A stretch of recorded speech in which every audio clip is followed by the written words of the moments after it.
안녕하세요. 11시 20분이 돼서 발표를 시작하도록 하겠습니다.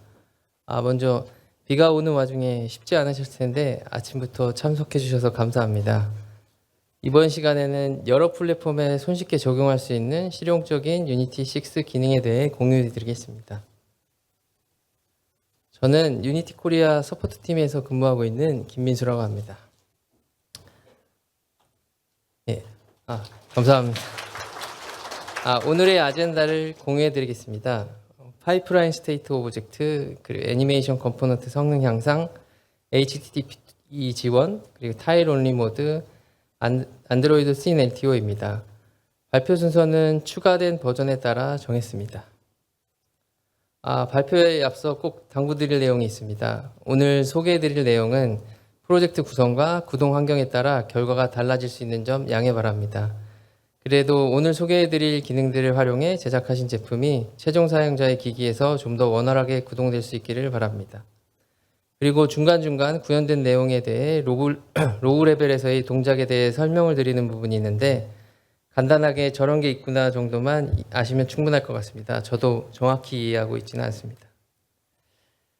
첫 번째 주제입니다. 파이프라인 스테이트 오브젝트, 줄여서 PSO라고 부릅니다. 그리고 유니티 6에서 PSO를 다루는 그래픽스 스테이트 컬렉션이라는 새 워크플로우를 함께 보겠습니다. 게임하다 보면 이펙트나 몬스터가 등장할 때 프레임이 툭 튀는 경우가 있습니다. 이때 쉐이더 컴파일도 원인 중 하나입니다. 쉐이더 컴파일 관련 스터터링이 왜 발생하는지 그리고 어떻게 해결할 수 있는지 확인해 보겠습니다. 먼저 영상부터 보시죠. 보시면 장면이 전환되는 순간 프레임이 툭 튀는 게 보이실 겁니다. 어떤 오브젝트가 처음 그려지는 순간 드라이버가 바로 그때 GPU가 실행할 코드를 만듭니다. 쉐이더를 컴파일하고 그걸 렌더 상태와 묶은 PSO라는 걸 생성합니다. PSO가 정확히 뭔지는 잠시 뒤에 다루겠습니다. 이로 인해 안정적인 프레임 유지가 중요한 게임에서 사용자에게 안 좋은 경험을 제공할 수 있습니다. 이 문제는 API별로 디테일한 측면에서는 좀 다르긴 하지만 해당 객체가 사용되는 쉐이더를 웜업하거나 로딩 화면 등에서 관련 쉐이더를 사용하는 객체를 한번 렌더링해 해결하실 수 있습니다.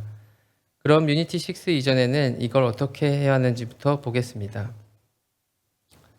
유니티 6 이전의 해결 방식은 그래픽스 API에 따라 둘로 갈립니다. DX11 오픈GL과 같은 예전 API와 DX12 벌칸, 메탈 같은 최신 API에서 웜업이 미리 준비해야 하는 데이터가 다르기 때문입니다. DX11 오픈GL에서는 쉐이더 베리언트 컬렉션을 사용해 웜업할 수 있었지만 DX12 벌칸, 메탈의 경우 익스피리멘탈 API인 쉐이더 웜업을 이용해 가능했습니다. 하지만 이 쉐이더 웜업에는 한계가 존재했는데 자세한 내용은 다음 페이지에 좀 더 설명드리겠습니다. 오픈GL DX11에서는 쉐이더와 키워드 조합만으로 웜업이 가능했습니다. 쉐이더 베리언트 컬렉션에 베리언트 목록을 담아두고 로딩 중에 웜업을 호출하면 프로파일러에서 보이는 쉐이더 크리에이트 GPU 프로그램 마커, 쉐이더를 컴파일하는 그 단계가 미리 실행되면서 끝납니다. 쉐이더만 컴파일하면 완성이었고 이걸로 스터터링이 대부분 사라졌습니다. 그럼 DX12, 벌칸, 메탈 같은 최신 IP에서는 어땠느냐? 이쪽도 방법이 있긴 했습니다.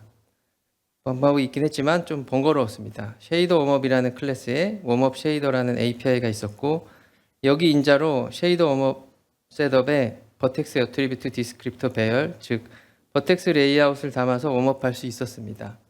문제는 버텍스 레이아웃을 가져오는 손쉬운 방법을 제공하지 않았고 토폴로지 같은 값을 설정할 수 있는 방법이 없었습니다. 이로 인해 버텍스 레이아웃을 가져오는 시스템을 직접 개발하거나 혹은 수동으로 모든 조합을 설정해야 했습니다. 또한 토폴로지와 같은 값이 다르다면 웜업할 방법이 없었습니다. 하나라도 빠뜨리면 그 PSO는 그대로 캐시 미스가 나고 바로 스터터링이 발생했습니다. 그리고 가장 정확하게 버텍스 데이터를 확인하려면 렌더독과 같은 GPU 디버거로 프레임 캡처를 떠서 하나씩 확인해야 하는데 이게 매우 번거롭고 시간이 오래 걸리는 작업입니다. 결국 이 과정이 너무 복잡해서 많은 개발자들이 웜업 API를 사용을 포기하고 사전에 카메라 밖에서 모든 오브젝트를 강제로 한 번씩 렌더링하는 방법을 쓰곤 했습니다. 그런데 왜 최신 API에서는 쉐이더만으로 안 되고 이 버텍스 레이아웃까지 필요했을까요? 그걸 이해하려면 PSO가 뭔지를 봐야 합니다. 벌칸 DX12 메탈 같은 최신 그래픽스 API는 쉐이더 스테이지에 블렌딩 옵션과 같은 상태, 렌더 타겟 포맷, 버텍스 레이아웃 등을 하나로 묶은 객체, 즉 PSO 단위로 GPU가 실행할 최종 코드가 만들어집니다. DX11 오픈GL처럼 블렌딩 옵션과 같은 상태를 들어올 때 하나씩 바꾸는 게 아니라 조합 전체를 통째로 컴파일하게 됩니다. 드라이버가 최적화하기엔 좋지만 그 조합 전체를 알아야 한다는 뜻이기도 합니다. PSO를 만들 때 그 키로 사용되는 객체들을 자세하게 살펴보겠습니다. PSO 하나를 만들려면 쉐이더 스테이지, 버텍스 입력, 컬러 어태치먼트, 블렌딩, 데스 스펜실 이런 상태 정보가 들어갑니다. DX12, 벌칸, 메탈 모두 비슷한 값들이 필요하고 이 값들의 조합 자체가 PSO 테이블의 키입니다. 쉐이더가 같더라도 버텍스 레이아웃 하나만 달라도 다른 PSO가 됩니다. 그래서 최신 API에서는 쉐이더 베리언트 컬렉션만으로는 부족했고 쉐이더 웜업이 버텍스 레이아웃을 받긴 하지만 개발자가 손으로 다 모아야 했던 겁니다. 많은 경우에 GPU 드라이버가 한번 컴파일한 PSO를 디스크에 캐싱해 둡니다. 하지만 처음 실행하는 유저에게는 캐시가 아예 없고 처음 만나는 베리언트나 매테리얼들은 여전히 그 자리에서 컴파일해야 하고 OS나 드라이버가 업데이트되면 캐시가 통째로 날아가기도 합니다.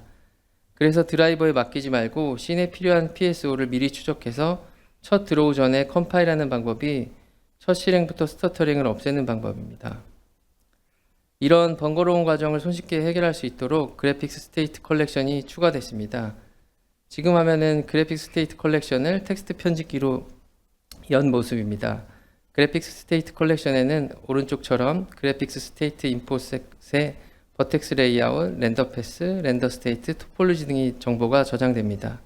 이 정보를 이용해 그래픽스 스테이트 컬렉션 웜업을 호출하면 알맞은 PSO 파일을 생성할 수 있습니다. 그리고 유니티 6.1부터는 오픈GL이나 다이렉트 11 같은 예전 그래픽스 API에 대한 호환성도 제공합니다. 이 경우 기존 레가시 쉐이더 웜업 방식으로 폴백하는 형태로 동작합니다. 그럼 이 정보를 어떻게 저장할 수 있는지 그 방법을 같이 알아보겠습니다. 그래픽스 스테이트 컬렉션은 아래 과정을 통해 저장할 수 있습니다. C# 스크립트에서 그래픽스 스테이트 컬렉션을 생성하고 비긴 트레이스를 이용해 사용되는 PSO를 추적합니다. 추적이 끝났다고 생각되시면 엔드 트레이스를 호출합니다. 그 후 그래픽스 스테이트 컬렉션의 save to 파일을 이용해 파일로 저장하거나 send to 에디터를 이용해 플레이어에서 바로 에디터로 보내실 수 있습니다. 만약 send to 에디터를 이용하시려면 디벨롭먼트 빌드와 오토 커넥트 프로파일러를 활성화해 주셔야 합니다. 이렇게 생성된 그래픽스 스테이트 파일을 이용해 그래픽스 스테이트 컬렉션 웜업을 호출해 주시기만 하면 됩니다. 같은 씬을 그래픽스 스테이트 컬렉션 없이 그리고 웜업까지 한 영상을 웜업까지 한 후로 나란히 찍은 비고 영상입니다. 장면 전환이 일어날 때 웜업하지 않은 씬에서 발생하던 스터터링이 웜업을 호출한 버전에서는 사라진 걸 확인하실 수 있습니다. URP 샘플에 그래픽 스테이트 컬렉션 매니저라는 컴포넌트가 있는데 이 파일을 확인하시면 기본적인 동작을 익히는데 도움을 받으실 수 있습니다.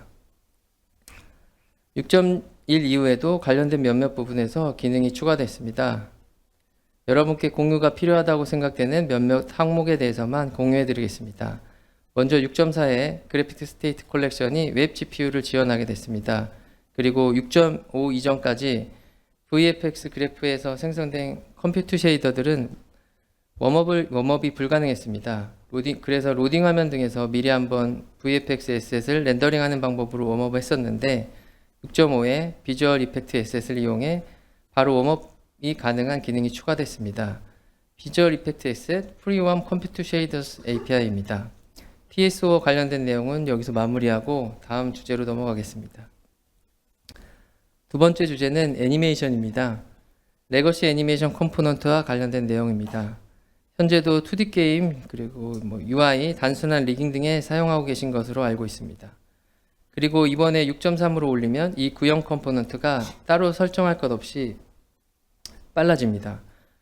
왜 그리고 얼마나 빨라졌는지를 프로파일러를 활용해 확인해 보겠습니다. 뉴인 유니티 6.3 문서를 보시면 Improved Performance of Animation Component in Legacy Animation이라는 항목을 확인하실 수 있습니다. 내용을 보면 백엔드 변경으로 인해 레가시 애니메이션 평가에 소요되는 전체 시간이 애니메이션 대상 오브젝트의 복잡도에 따라 최대 30%까지 감소했습니다. 이 성능 향상은 큰 계층 구조나 많은 게임 오브젝트에 영향을 주는 애니메이션 또는 많은 프로퍼티를 애니메이션하는 경우에 가장 두드러집니다. 빨라졌다고는 되어 있지만 자세한 내용은 없기 때문에 테스트 결과와 소스코드의 변경 사항에 대해 공유해 드리고자 합니다. 여기서 주목해 주셔야 할 부분은 애니메이션 오브젝트의 복잡도에 따라 30% 정도 빨라질 수 있다는 내용으로 보입니다. 유니티의 기본 에셋을 사용해 테스트해 봤습니다.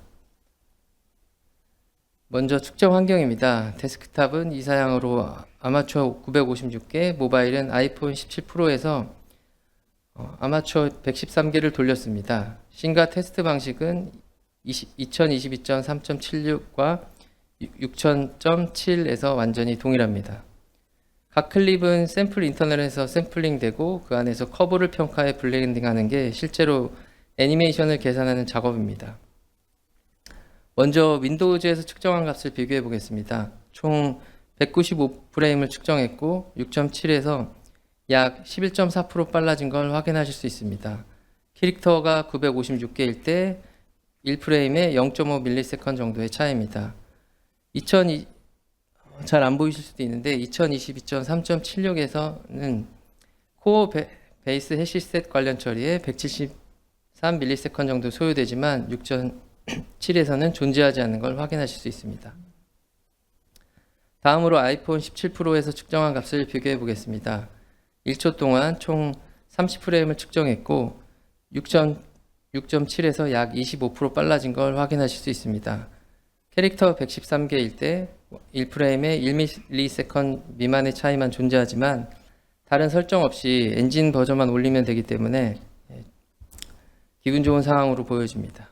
iOS에서는 2022.3.76에서만 밸리데이트 바운드 커브가 약 27ms가 걸리는 걸 확인하실 수 있습니다.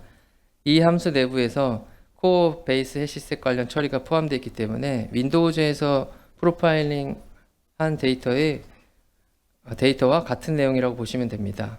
제 테스트에서는 윈도우즈보다 성능 향상이 크긴 했지만 테스트 환경에 따라 달라질 수 있습니다. 간단하게 왜 빨라졌는지 확인해 보겠습니다.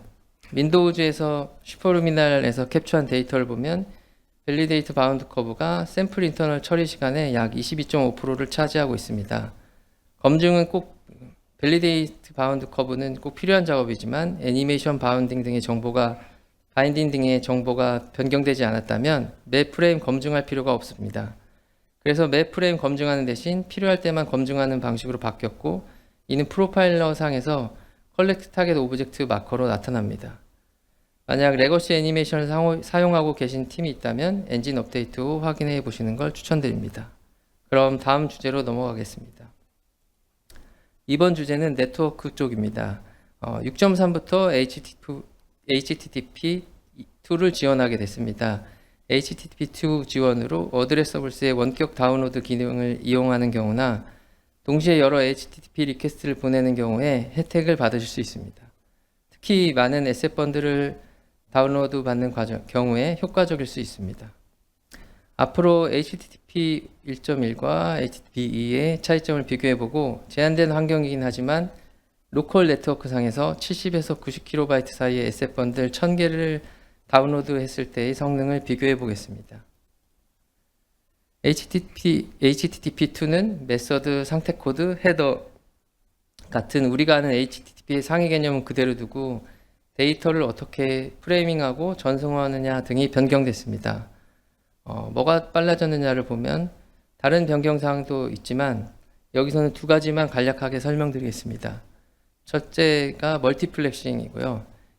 예전에 이제 유총 하나하나가 연결을 따로 쓰거나 순서를 기다려야 했는데 HTTP2는 연결 하나에 여러 요청을 동시에 보냅니다. HTTP 1.1처럼 핸드쉐이크를 위해 발생하는 지연이 줄어듭니다.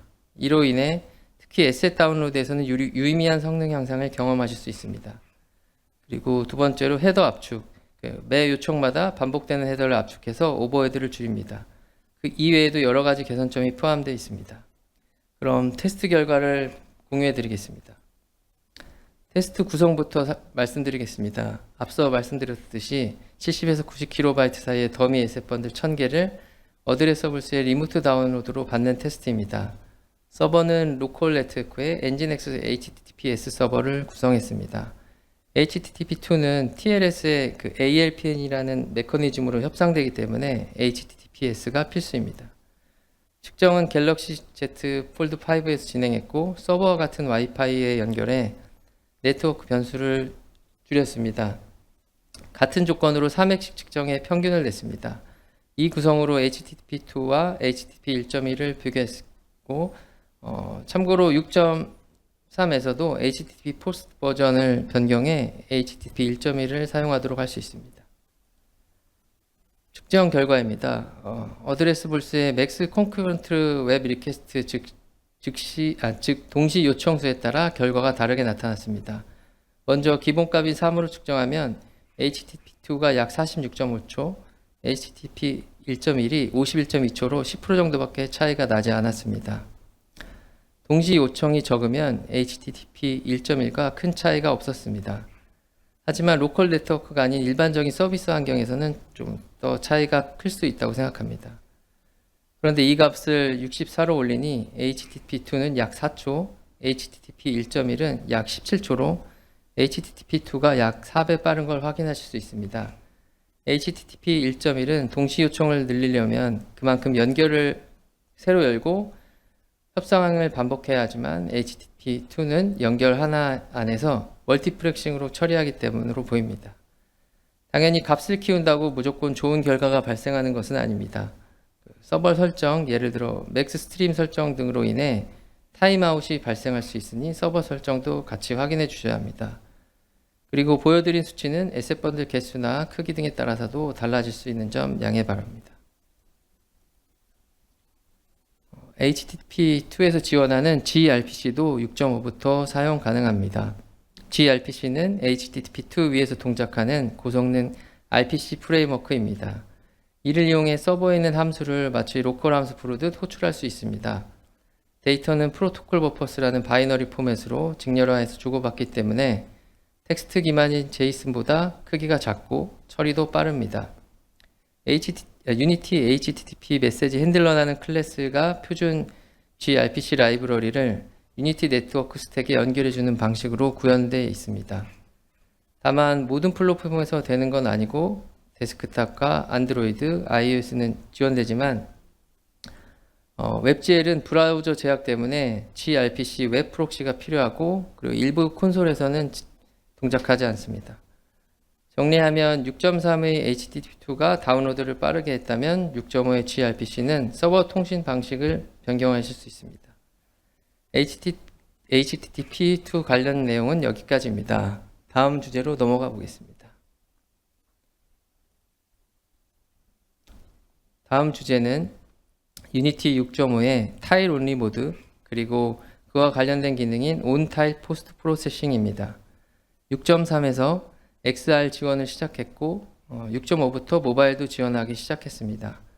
모바일이나 XR에서 메모리 사용량과 발열 문제를 해결하는데 도움을 줄 수 있는 기능입니다. 먼저 타일 기반 GPU를 사용하는 기기에서 온타일 렌더링은 GPU 대역폭 사용량을 줄여 전력 소비를 낮추고 성능을 향상시킬 수 있습니다. 타일 온리 모드를 사용하면 메인 카메라의 주요 타겟, 예를 들어 중간 텍스처 및 깊이 버퍼가 전체 렌더링 파이프라인 동안 GPU의 고속 타일 캐시에 유지되고 프레임이 끝날 때 컬러 버퍼만 메인 메모리 즉 백버퍼에 기록됩니다. 중간 텍스처 및 깊이 버퍼와 같은 다른 모든 리소스는 메인 메모리에 저장되지 않으므로 GPU 대역폭과 메모리 사용량이 줄어듭니다. 그리고 이는 배터리 소모를 줄이고 모바일 기기의 발열을 감소시켜 스로틀링을 방지하고 더 나은 성능을 유지하는 데 도움이 됩니다. 오른쪽 이미지가 타이로니 모드를 활성화한 후 안드로이드 기기에서 캡처한 렌더 그래프 화면입니다. 파란 네모칸에 있는 카메라 타겟 어태치먼트와 카메라 뎁스 어태치먼트가 타일에만 존재하는 메모리 리스 텍스처입니다. 그리고 초록 네모에 있는 F 표시는 같은 픽셀의 이전 서브패스 결과를 타일에서 직접 읽는 프레임 버퍼 패치로 동작했다는 의미입니다. 같은 픽셀 결과만 가져올 수 있기 때문에 인접 픽셀 정보가 필요한 후처리들, 예를 들어 블룸 같은 후처리는 온타일 포스트 프로세싱에서 지원하지 않는 이유이기도 합니다. 타일 온리 모드 사용 시 아래 기능들을 사용하실 수 없습니다. 렌더 스케일, HDR, TAA 등을 사용하실 수 없고, 자세한 내용은 Reduce GPU Bandwidth with On-Tile Rendering이라는 문서에서 확인하실 수 있습니다. HDR의 경우 뒤에 설명드릴 온타일 포스트 프로세싱과 같은 렌더러 피처를 이용해 부분적이나마 적용은 하실 수 있습니다. 그리고 타일 온리 모드가 활성화된 경우 에디터 UI에서 오른쪽 이미지처럼 경고를 보실 수 있습니다. 물론 아직 정확히 표시되지 않는 UI도 존재하기 때문에 관련 문서를 한번 확인해 보시는 걸 추천드립니다. 렌더 스케일을 사용할 수 없기 때문에 만약 퍼포먼스를 위해 해상도를 낮춰서 실행하시고자 한다면 스크린 셋 레졸루션을 이용하셔야 합니다. 다만 이 경우에는 UI 또한 저해상도로 렌더링 되는 점 참고해 주셨으면 합니다. 앞서 설명드린 것처럼 중간 텍스처를 읽어올 수 없기 때문에 타일 온리 모드 사용 시 일반적인 포스트 프로세싱은 사용하실 수 없습니다. 그래서 타일 온리 모드를 사용할 때도 후처리를 지원하기 위해 온 타일 포스트 프로세싱이라는 렌더러 피처를 추가했습니다. 그리고 프레임 버퍼 패치를 이용해 타일 메모리에서 바로 정보를 가져오고 기록할 수 있는 몇몇 포스트 프로세싱만 사용 가능합니다. 프레임 버퍼 패치는 앞서 설명드린 것처럼 GPU 렌더링 시 별도의 텍스처를 만들지 않고도 파이프라인 안에서 이전에 그려진 픽셀의 색상값을 직접 읽어와 현재 픽셀 연산에 활용하는 기법입니다. 즉, 온칩 타일 메모리에서 색상값을 바로 가져오고 이를 바로 기록합니다. 그럼 온타일 포스트 프로세싱에서 지원하는 후처리에 대해 알아보겠습니다. 먼저 유니티 문서에서 아래 내용을 확인하실 수 있습니다. 중간 텍스처를 생성하는 모든 기능은 최종 분리 패스를 한 번 더 발생시켜 타일 기반 렌더링을 방해하고 앱 및 기기 성능 문제를 야기합니다. 메인 카메라 타겟에 접근하는 방식이 유니티가 해당 타겟을 메모리에 저장하도록 강제하는 경우, 예를 들어 프레임 버퍼 입력으로 읽는 대신 텍스처로 샘플링하는 경우 타일 렌더링이 제대로 작동하지 않습니다. 이는 GPU 대역폭 사용량을 증가시키므로 타일 유효성 검사를 통해 이를 방지합니다. 이런 이유로 아래의 후처리들만 사용하실 수 있습니다. 칼라 그레이딩, 비네트, 톤 매핑, 디더링, 필름 그레인. 그럼 실제 기기에서 프로파일링한 결과를 공유해 드리겠습니다. 아이폰과 M2 맥북에서 테스트한 결과를 공유 드리겠습니다. 엑스코드 GPU 캡처를 이용해 데이터를 확인했고 URP 샘플의 가든 씬을 활용했습니다. 그리고 총 5프레임을 캡처했습니다. 후처리는 비네트, 톤 매핑, 필름 그레인만 활성화했습니다. 테스트해 봤을 때 GPU 타임은 5프레임에 총 2-3ms 정도로 유의미한 차이는 보지 못했기 때문에 메모리와 밴드위스를 비교해 보겠습니다. 먼저 메모리 사용량을 비교해 보겠습니다. 온타일 모드를 비활성화했을 때 텍스처 메모리 사용량이 401.44메가이고 온타일 모드 활성화 시 텍스처 메모리 사용량이 393MB인 걸 확인하실 수 있습니다. 타겟 어태치먼트와 뎁스 어태치먼트만큼 메모리를 덜 사용합니다. 메모리 상세 탭에서 확인해 보겠습니다. 엑스코드 GPU 캡처의 메모리 상세 탭입니다. 보시는 것처럼 카메라 뎁스 어태치먼트와 카메라 타겟 어태치먼트가 메모리 리스 텍스처인 걸 확인하실 수 있습니다.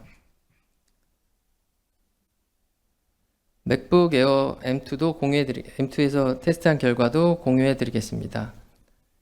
예상하셨겠지만 맥북 에어 M2에서 타일-온리 모드를 활성화했을 때도 결과는 아이폰과 같이 카메라 뎁스 어태치먼트와 카메라 타겟 어태치먼트를 더한 크기 약 50메가 정도가 차이가 났습니다.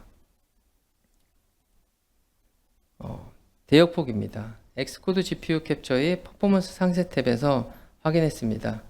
타일-온리 모드 활성화 시 GPU 리드라이트 대역폭이 약 40% 정도로 줄어들었습니다. 다만 대역폭의 경우 측정할 때마다 값이 달라질 수 있습니다. 첨부한 데이터는 5번 정도 측정 후 중간값을 이용했습니다.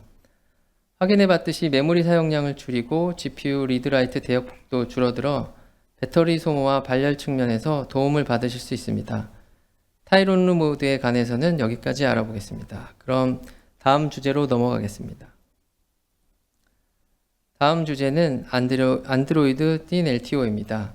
빌드 설정에서 체크박스 몇 개만 바꿔서 프레임 타임과 앱 시작 시간을 줄이는 최적화 방법입니다. 먼저 LTO가 뭔지 알아보겠습니다. LTO는 링크 타임 옵티마이제이션의 약자고요. 약자입니다. C++ 컴파일러는 네이티브 라이브러리를 빌드할 때 각 소스 파일을 개별적으로 최적화합니다. 링크 시간 최적화 LTO는 이러한 방식을 바꿔서 최적화 작업의 일부를 링크 단계로 미룹니다. 링크 단계에서 링커는 전체 프로그램을 완벽하게 파악하고 컴파일 단위 경계를 넘나드는 함수 인라인, 데드 코드의 적극적인 제거, 함수 호출 부위의 레지스터 할당 개선과 같은 더욱 효율적인 결정을 내릴 수 있습니다. 틴 LTO는 LLVM에서 개발한 확장 가능한 LTO의 변형입니다. 전체 프로그램을 한 번에 메모리에 로드하는 기존 방식 풀 LTO와는 달리 틴 LTO는 경량 모듈 요약을 사용하고 모듈 간 최적화를 병렬화합니다. 이를 통해 링크 시간을 실용적으로 유지하면서도 실제 성능 향상을 최대한으로 끌어낼 수 있습니다. 립 유니티 SO와 립 IL2CPP SO는 모두 C 언어로 컴파일되고 LLD로 링크되므로 틴 LTO는 두 라이브러리에 매우 적합합니다. 앞장에서 본 LTO를 그대로 구현한 것이 전통적인 방식 풀 LTO입니다. 모든 파일의 비트 코드를 하나의 거대한 모듈로 합친 다음 그 전체를 옵티마이저가 한 번에 처리합니다. 전체를 다 보니까 최적화 품질은 좋은데 문제는 이 작업이 병렬화가 안 됩니다. 또 빌드머신에 코어가 몇 개가 그래서 빌드머신에 코어가 몇 개 있든 스레드 하나에 묶어서 느리고 전체 프로그램 통째로 메모리에 올리니까 프로젝트가 커질수록 메모리 사용량이 폭발합니다. 대형 프로젝트에서는 빌드머신이 메모리 부족으로 그냥 죽어버리는 일도 있었습니다. 그래서 이론상 좋은 걸 알면서도 사용하기 쉽지 않았습니다. 틴 LTO는 이 통짜 작업을 쪼개서 병렬화한 변형입니다. 세 가지가 다릅니다. 첫째, 컴파일할 때 각 비트 코드 파일에 그 모듈의 요약을 같이 붙입니다. 어떤 함수가 있고 누굴 호출하는지 정도의 가벼운 색인 정보입니다. 둘째, 링크 단계에서는 틴 링크라고 해서 이 요약들만 읽어 전체 색인을 만듭니다. 셋째, 실제로 무거운 최적화는 모듈별로 여러 스레드에서 완전히 병렬로 돌아갑니다. 이때도 다른 모듈 전체를 끌어오는 게 아니라 인라인될 만한 함수만 골라서 가져오기 때문에 메모리가 터지지 않습니다. 결과적으로 런타임 성능은 풀 LTO에 근접하면서 링크 시간과 메모리는 프로덕션에서 감당 가능한 수준으로 내려옵니다. 참고로 오른쪽 표는 LLVM 블로그에서 가져온 데이터를 기반으로 틴 LTO와 풀 LTO의 차이점을 보여드리기 위해 추가했습니다. 이제 실제 유니티에서 틴 LTO를 적용했을 때의 데이터를 확인해 보겠습니다. 프로파일 결과를 공유드립니다. 테스트 프로젝트는 패키지 코드가 많이 포함돼 IL2CPP 빌드용으로 출력된 CPP 파일이 꽤 많은 상태였습니다. 파일 개수는 총 489개였고 총 라인 수는 약 1100만 라인 정도였습니다. 이 크기에 따라 프로젝트별로 효율이 달라질 수 있습니다. 테스트에 사용한 기기는 갤럭시 폴드 5입니다. TTFD는 타임 투 풀리 들어온의 약어로 앱이 사용자와 상호작용할 수 있게 되는데 걸리는 시간입니다. 앱 UI의 첫 번째 프레임을 표시하고 초기 프레임이 표시된 후 비동기식으로 로드되는 콘텐츠를 표시하는 데 걸리는 시간까지로 계산됩니다. 일반적으로 이는 앱에서 보고한 대로 네트워크 또는 디스크에 로드된 기본 콘텐츠입니다. 즉 TTFT에는 TTID가 포함되고 앱을 사용할 수 있게 되기까지 걸리는 시간도 포함됩니다. 앱이 TTFD를 낮게 유지하면 사용자가 앱과 빠르게 상호작용할 수 있어 사용자 환경이 개선됩니다. 이 TTFD에 관해서는 구글 문서를 보시면 좀 더 정확하게 확인하실 수 있습니다. 저는 첫 씬에 배치된 게임 오브젝트에 첫 번째 업데이트에서 액티비티의 리포트 풀리 드론을 호출하는 방식으로 측정했습니다. 베이스라인이 기본 설정이고 보스는 립 유니티와 립 ILT-CPP 모드에 DNLTO를 적용했다는 의미입니다. 데이터를 보시면 TTFD가 약 2.6% 정도 줄어든 걸 확인하실 수 있습니다. 하지만 SO 파일 크기가 증가했습니다. 이유는 몇몇 함수가 인라인화되면서 코드가 복제됐기 때문입니다. 그래서 DNLTO를 사용할 경우 SO 파일 사이즈가 증가합니다. 립 유니티 SO에 DNLTO를 적용하는 방법을 알아보겠습니다. 먼저 안드로이드 빌드 프로파일에서 링크 타임 옵티마이제이션을 DIN으로 설정해 주시면 됩니다. 디벨롭먼트 빌드를 비활성화해 빌드 타입을 릴리즈로 설정해 주셔야 합니다. 그리고 프로젝트 세팅스, 플레이어, 아더 세팅스에서 스트립 엔진 코드를 꺼주셔야 합니다. 스트립 엔진 코드 기능이 활성화된 빌드에도 DNLTO를 적용하는 방법은 현재 확인 중에 있습니다. 립 IL2CPP SO에 DNLTO를 적용하는 방법도 알아보겠습니다. 참고로 립 IL2CPP SO에는 직접 작성하신 C# 코드를 포함해 엔진의 패키지 그리고 유니티 엔진의 C# 코드를 CPP로 변환한 내용이 포함되어 있습니다. 프로젝트 세팅스 플레이어 안드로이드의 설정에 아더 세팅스에서 C++ 컴파일러 컨피그레이션을 마스터로 설정합니다. 그리고 그 밑에 IL2CPP LTO 모드를 변경합니다. 6.6부터 LTO 모드를 DIN Full을 선택할 수 있는 기능을 추가했습니다. 이는 프로젝트에 가장 적합한 설정을 유연하게 실험하고 찾을 수 있도록 한 것입니다. 간단하게 내용을 정리해 보겠습니다. 빌드 시간이 증가하기 때문에 최종 QA나 출시 버전에만 적용하는 걸 권장합니다. 그리고 립 IL2CPP의 경우 바이너리 크기가 18% 정도 증가했습니다. 제 테스트 환경의 경우 APK로 봤을 때 약 5메가 정도로 크진 않지만 그래도 APK 크기가 증가하기 때문에 직접 테스트하시며 퍼포먼스 향상이 있을 때만 사용하시는 걸 권장드립니다. 반면에 립 유니티 SO의 경우 바이너리 크기 증가량이 얼마 되지 않고 미싱 스크립트 등 이슈 발생을 방지하기 위해 또 C++ 컴파일러 컨피그레이션을 마스터로 설정하지 않으시는 분들도 있는데 이제 이 경우에도 적용해 볼 수 있기 때문에 한번 시도해 보시는 걸 추천드립니다. 그럼 오늘 발표 내용을 정리해 보겠습니다. 애니메이션 컴포넌트 성능 향상 그리고 HTTP2 적용은 엔진 버전업만 진행하면 가능하고 그리고 안드로이드 DNLTO는 엔진 버전 변경, 빌드 설정만 변경해 주시면 됩니다. 간단하게 적용 가능하기 때문에 기능을 활성화해 만드시는 제품 최적화에 도움이 되길 바랍니다. 온타일 모드는 제약사항이 존재하긴 하지만 XR이나 구형 모바일 기기에서 배터리 사용과 발열이 문제가 될 경우 해당 기능을 테스트해 보시는 걸 추천드립니다.